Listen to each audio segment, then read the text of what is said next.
चलेगा, नहीं चलेगा, नहीं चलेगा। झारखंड में खनन माफिया राज नहीं चलेगा, नहीं चलेगा, नहीं चलेगा।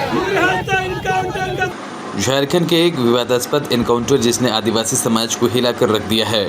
सूर्या हांसदा एक आदिवासी नेता और पूर्व बीजेपी उम्मीदवार जिन्हें पुलिस ने एनकाउंटर में मार गिराने का दावा किया है, लेकिन उनके परिवार और आदिवासी समुदाय ने इसे फर्जी बताया है।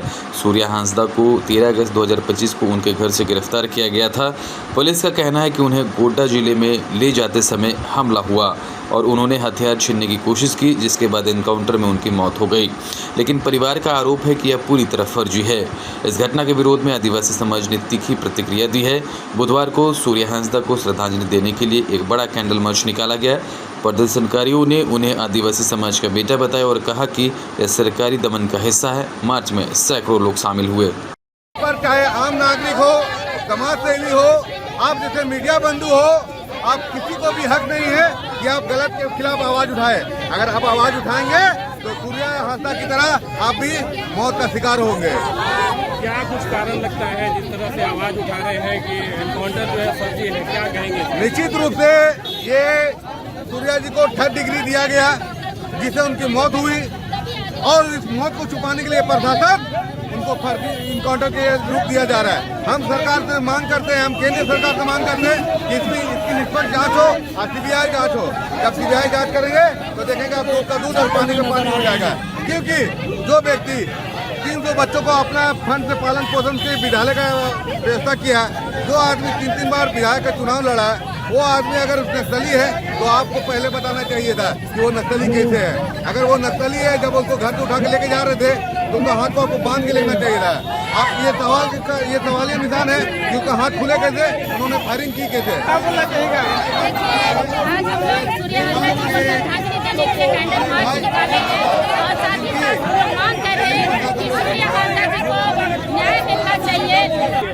एक आशा, एक उम्मीद जगा के हमारे पूर्वजों ने, हमारे समाज के अगुवाओं ने अपना बलिदान दिया था कि हमारे जो आने वाली पीढ़ी है, हमारे जो आदिवासी समाज है, अपना जीवन यापन अच्छे से कर पाएंगे, बेहतर से कर पाएंगे। एक विश्वास जता करके ये हमारे जो जनता है, जनता के द्वारा जनता के लिए ये सरकार बनाई गई। ये आदिवासी बेटा को गद्दी पे बैठाया गया कि आदिवासियों के साथ जो अत्याचार होना बंद हो जाएगा। लेकिन दुर्भाग्य का विषय है कि आज पूरा झारखंड एक आदिवासी बेटा की निर्मम हत्या पे, एक फेक एनकाउंटर पे रो रहा है और ये न्याय की गुहार लगा रहा है, सेंटर तक न्याय की गुहार लगा रहा है। क्योंकि सेंटर में भी आज देखिएगा, संसद भवन में भी आज हमारे आदिवासी नेता के मुंह में टेप चिपका हुआ है। उनको डर है कि हमारा राजपाट चला जाएगा। ये आदिवासियों के साथ शोषण आज से नहीं, भगवान बिरसा मुंडा जी के समय से होते आ रहा है। उनको भी जेल भेज दिया गया था जल जंगल जमीन और अपना अस्तित्व को बचाने के लिए। और लगातार हम लोगों का संघर्ष है, अभी तक शुरू जो हुआ था अभी भी चल रहा है। हम लोग बुनियादी सुविधा भी नहीं मिल पा रहा है हमें आज भी अपने अच्छी शिक्षा के लिए, अच्छा पानी पीने के लिए, अपने हक और अधिकार की लड़ाई लड़ने के लिए संघर्ष करना पड़ रहा है। पूरा भारत जो सोने की चिड़िया कहलाता था तब, कि भारत जो सोने की चिड़िया है वो हमारे राज्य के बिना अधूरा था और अधूरा है।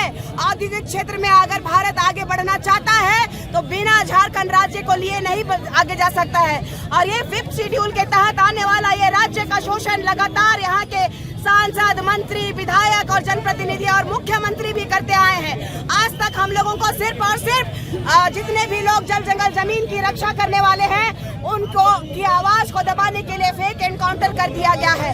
अगर सरकार इतनी ही पाक साफ है, गंगा जल से धुली हुई है, तो मैं इस सरकार को चैलेंज करती हूँ और पूछती हूँ सरकार और प्रशासन से कि आज तक जितना भी फेक एनकाउंटर किया गया है उसमें कितने हथियार बरामद हुए हैं, या तो फिर जितने आपके सही इनकाउंटर हुए हैं वो उसका आंकड़ा बता दीजिए। दूध का दूध पानी का पानी हो जाएगा। क्योंकि आप लोग जो हथियार पकड़ते हैं और लगातार हम आदिवासियों को हथियार दिखा करके ये कह देते हैं कि इसकी जो है ना गतिविधि नक्सलियों की रही। तो मैं आप सबके माध्यम से बताना चाहती हूँ कि पंकज मिश्रा जैसे दलाल और हमारे समाज को खत्म कर देने के लिए माननीय मुख्यमंत्री जी के विधायक प्रतिनिधि उनका इसमें हाथ आ रहा है और उनके डर से उस पूरे संथाल परगना में एक डर का माहौल बना हुआ है और हमारे समाज को डराने के लिए, धमकाने के लिए लगातार बयान आ रहा है कि चैलेंज करने का आ रहा है। तो हम उनको चैलेंज करना चाहते हैं कि अगर फर्जी और जो भी आपका इनकाउंटर किया गया उसका हिसाब दीजिए, और जब तक हमारे सूर्य नारायण हंसदा जी को न्याय नहीं मिलता है, हमारे आदिवासी बेटा को न्याय नहीं मिलता है, तब तक हम लोग उनके लिए हक और अधिकार की लड़ाई लड़ते रहेंगे। जब जब किसी ने भी जल जंगल जमीन की बात की है, आज हमारा ना समाज के पास धर्म रह गया, ना जल जंगल जमीन रह गया, ना हमारा कॉलम रह गया, ना हमारी अस्मिता रह गई। ऐसे ही हमारे आदिवासियों को लगातार फेक एनकाउंटर के माध्यम से और केस मुकदमे में फंसा करके जेल भेज देने का काम ये वर्तमान की सरकार और लगातार जो सरकार रही है वो की है। अगर केंद्र की बीजेपी की सरकार अगर इतना ही दूध की धुली हुई है तो हमें अलग कॉलम क्यों नहीं दे दिया जाता है? हमें अपने धर्म की रक्षा करने के लिए बार बार ये प्रमाण क्यों देना पड़ता है? हमें नक्सली क्यों कहा जाता है? हमें नक्सली करके क्यों मार दिया जाता है? आज अगर सूर्य नारायण हंसदा भाई मरे तो आज आपकी बेटी के साथ भी ऐसा हो सकता है, या फिर किसी भी आदिवासी के साथ ऐसा हो सकता है, क्योंकि ये झारखंड का इतिहास रहा है। यहाँ खनिज है, संपदा है, बॉक्साइट्स है, यहाँ सब कुछ है, यहाँ सोना है, हीरा है, यहाँ पे सब कुछ है। यहाँ के पे अच्छे लोग भी है, लेकिन हमारे नेता अच्छे नहीं है, वो स्वार्थी है। जो गांव में कहते हैं ना लोग कि अगर अपना स्वार्थ से दूसरे के स्वार्थ को जोड़ते हुए डबल स्वार्थ में रहते हैं ना, तो उनको दोगला कहते हैं हमारे गांव में। ये राजनीति जो कर रहे हैं, चाहे वो विधायक हो, मंत्री हो, सांसद हो, सब के सब अपना वोट बैंक के लिए चुप्पी साधे हुए हैं कि हमारी पार्टी क्या बोलेगी, हमारी पार्टी हमको निष्कासित कर देगी तो हम अगला विधायक रहेंगे कि नहीं रहेंगे। शर्म करो आदिवासी नेताओं, डूब मरो। एक आदिवासी बेटा की हत्या हुई है, कल तुम्हारी होगी तो कोई रोने वाला नहीं रहेगा। ये चेतावनी दे रहे हैं और आपके पास ये भी बता रहे हैं कि अगला आने वाला चुनाव में आदिवासी आपको वोट नहीं देगा, ये भी चेतावनी मैं दे रही हूँ। और जो आदिवासी बच्चों के साथ में खिलवाड़ हो रहा है, हत्या का जो खिलौना जो खेल खेला जा रहा है, ये एक एक आंसू का हिसाब उन बच्चों के द्वारा लिया जाएगा। और खबरदार, हम चुप नहीं रहेंगे, सीबीआई जांच करवाएंगे और इस बार हम अपना धर्म की लड़ाई भी लड़ेंगे, अपने अस्मिता की लड़ाई भी लड़ेंगे, हम अपना जल जंगल जमीन भी बचाएंगे। और जो वर्तमान की मुख्यमंत्री की जो सरकार है, इसको भी उखाड़ के फेंकने का काम हम आदिवासी। आज सूर्य नारायण हंसदा को हम लोग कैंडल मार्च करके श्रद्धांजलि देने के लिए आए हुए हैं और एक इंसाफ की मांग करते हैं, क्योंकि सूर्य नारायण हंसदा को जो कुख्यात अपराधी बताया गया वो सरासर गलत है। क्योंकि जल जंगल जमीन की लड़ाई लड़ने वाले सूर्य हंसदा एक आदिवासी बेटे हैं और आदिवासी बेटे होने के चलते हुए हक अधिकार की आवाज हमेशा आदिवासी के लिए उठाते रहते थे। और कहीं न कहीं माफिया गिरोह ने उन्हें जो प्रताड़ना दिया और उत्पीड़न दिया, उसके बाद उन्हें 3rd डिग्री टॉर्चर करके मारा गया और बाद में उसे जब वो मर गए तो उसे एनकाउंटर का रूप दे दिया गया। तो कहीं न कहीं ये सोची समझी साजिश है और कहीं न कहीं जो पंकज मिश्रा जो पूरे संथाल को कब्जा करके रखे हैं, जिनके बोला जा रहा है कि आपको चौथा स्तंभ जो हमारे मीडिया कर्मी है उनको भी संथाल में कोई आवाज उनके विरुद्ध नहीं उठा सकता। ये तो रांची की जनता मीडिया जाकर वहाँ पता किए तो पता चला कि इस तरह की पंकज मिश्रा का राज चलता है। और वो आज विधायक प्रतिनिधि होके क्या काम हो रहा है वहाँ, राज्य सरकार क्या संज्ञान ले रही है? अभी तक सूर्य नारायण हंसदा के लिए एक शब्द भी नहीं बोली है।